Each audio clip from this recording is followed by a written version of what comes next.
Roger se dirige maintenant vers une résidence centenaire de Saint-Ligory pour y rencontrer Cynthia et Pierre. Bienvenue chez nous. Je suis contente de vous voir. Je suis contente qu'on se soit parlé au téléphone. Et puis, je sors d'avoir ce que vous allez découvrir sa maison, dans la maison.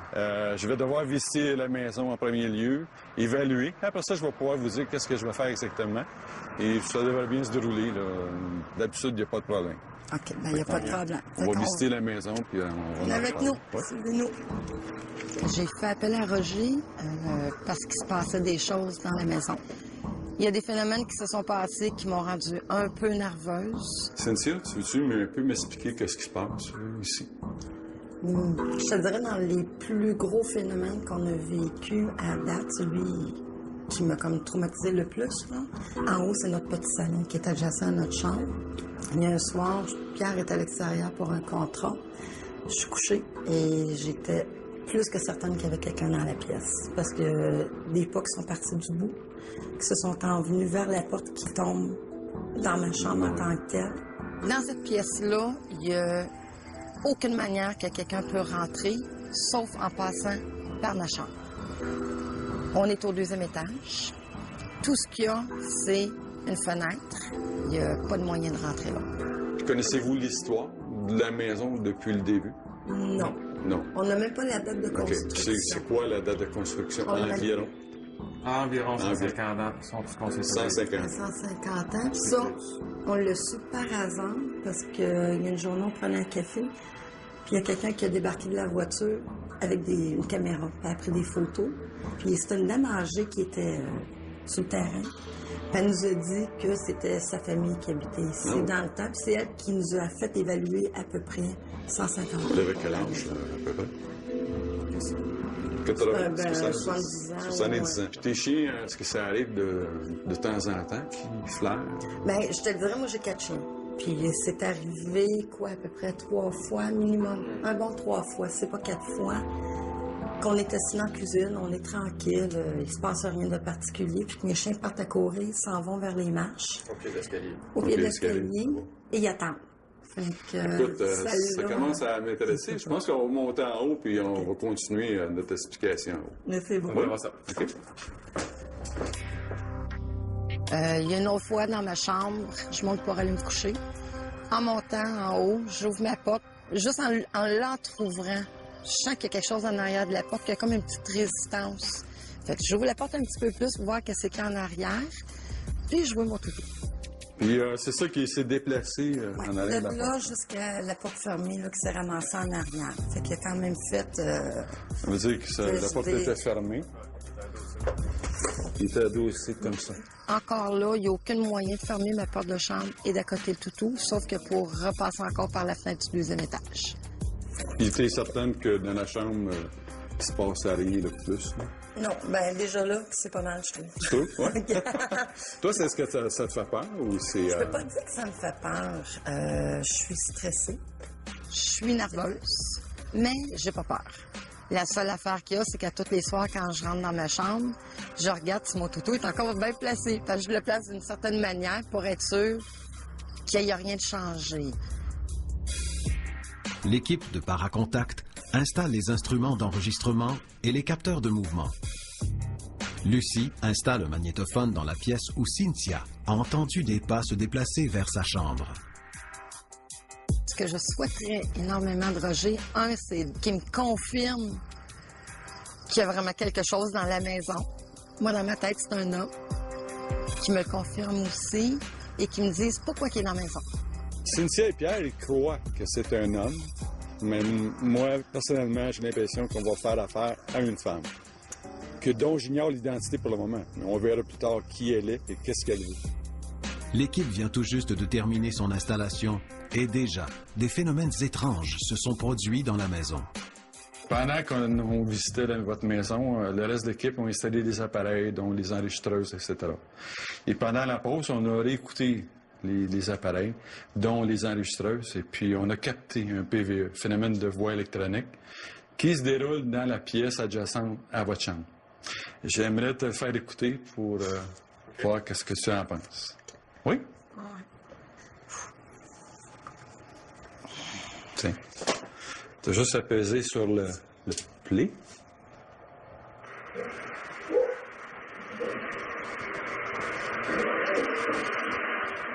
Il n'y a personne en haut, là, à ce moment-là.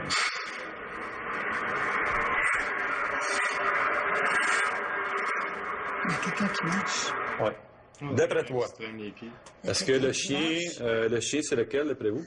Je peux-tu m'écouter? Oui. Aïe, aïe. Ça ressemble beaucoup au genre de Magnum. Ouais. C'est Magnum.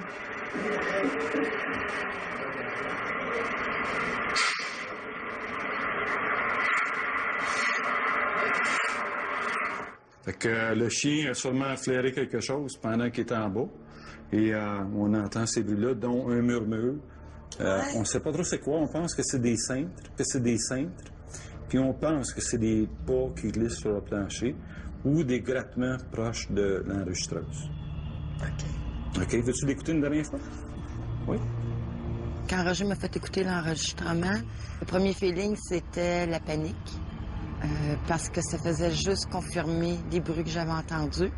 C'est sûr que c'est impressionnant ce que tu entends, mais c'est pas dangereux, OK? Je te le garantis, il n'y a rien de dangereux là-dedans. Là. Je ne serais pas ici. Ça serait extrêmement dangereux. J'aurais dit, écoute, non, je ne vais pas là. Mais non, c'est pas dangereux. Je peux t'aider. Non, mais c'est impressionnant. Honnêtement, là, c'est super impressionnant. C'est très impressionnant. Que ce que j'entends, ça soit enregistré. Oui. Qu'il y a vraiment quelqu'un qui se promène dans ma chambre. Exactement. La prochaine étape que je vais faire, c'est faire du repérage au second étage, OK? On va reprendre des mesures, on va vérifier les appareils, les écrans de surveillance, on va tout revérifier ça. Puis après ça, d'après moi, c'est le contact qu'on va faire. OK. C'est correct? Oui. Non, ça va bien aller, tu vas voir.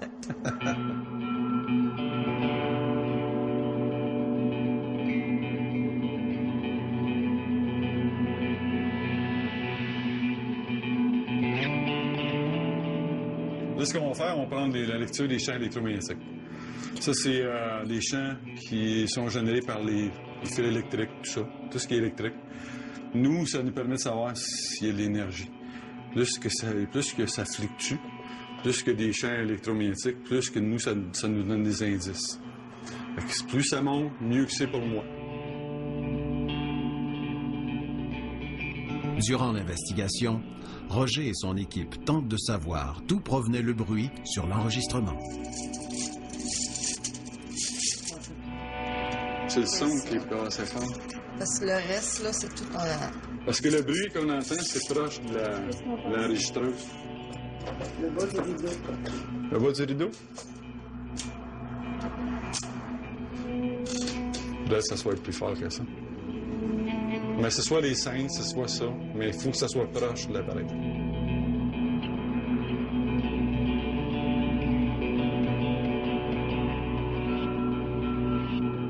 Je pense qu'on a fait le tour en haut.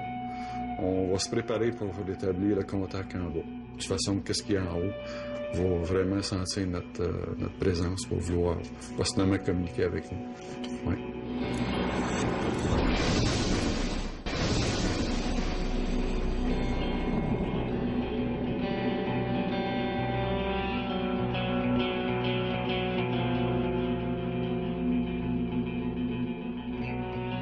Bon, nous y voici, le fameux contact. Tout ce que je vous demande de faire, c'est de mettre les mains sur la table. Les deux mains. Puis c'est la paume des mains qu'il faut appuyer parce que c'est de là part l'énergie et non par les doigts, sinon il y a un mauvais contact, donc l'énergie ne circule pas bien. Fait que là, c'est parti. On se concentre un peu et puis on attend qu'il y ait du mouvement.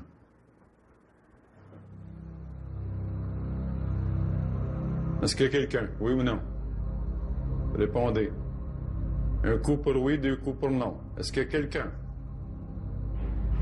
Sandra, si tu veux demander s'il y a quelqu'un. Quelqu'un veut nous parler? Cynthia, je pose la même question. Est-ce qu'il y a quelqu'un qui voudrait me parler? Un coup pour oui, deux coups pour non.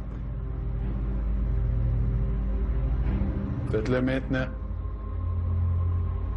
OK, fait que là, on a un blocage. Ça arrive de temps en temps. Ce blocage-là, il faut le régler. La meilleure façon, c'est enlever nos mains, On enlève tous nos mains là, sur la table. Graduellement, je vais faire rajouter vos mains sur la table.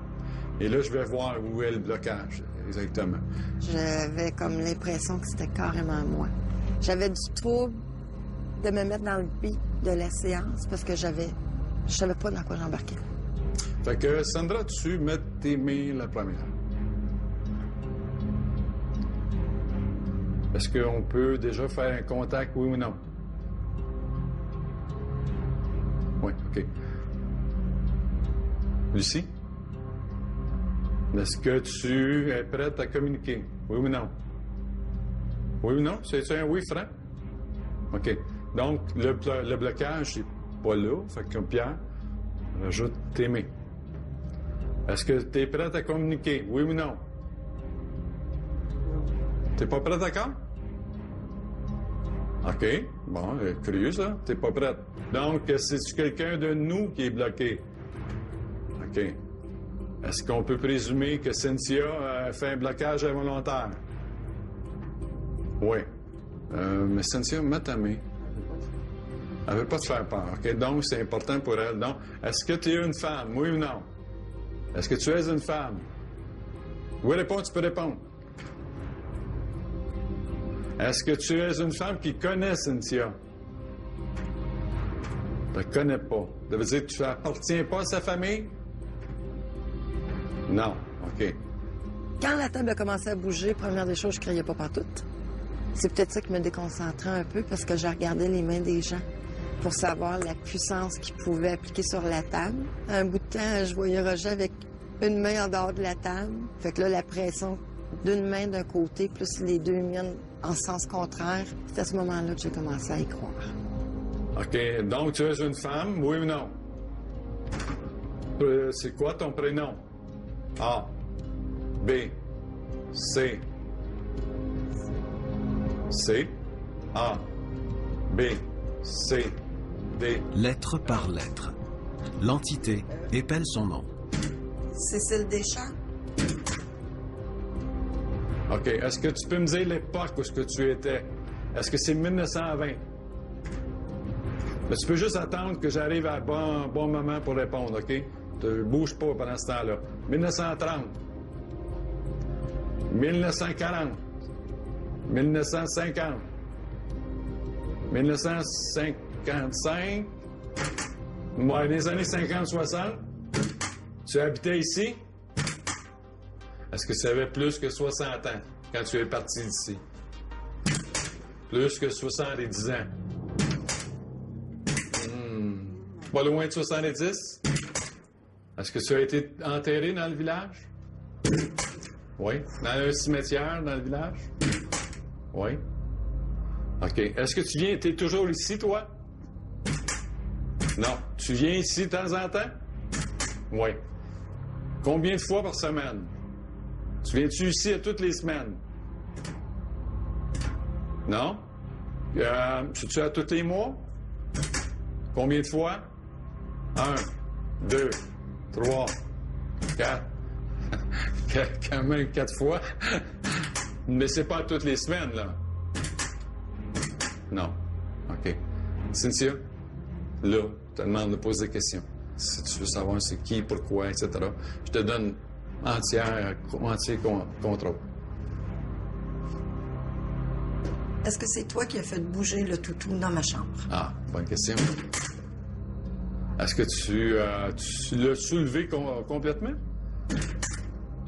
Est-ce que tu as entendu les voix sur le... Quand j'ai fait écouter la voix à Cynthia? Est-ce que tu étais là? Oui ou non?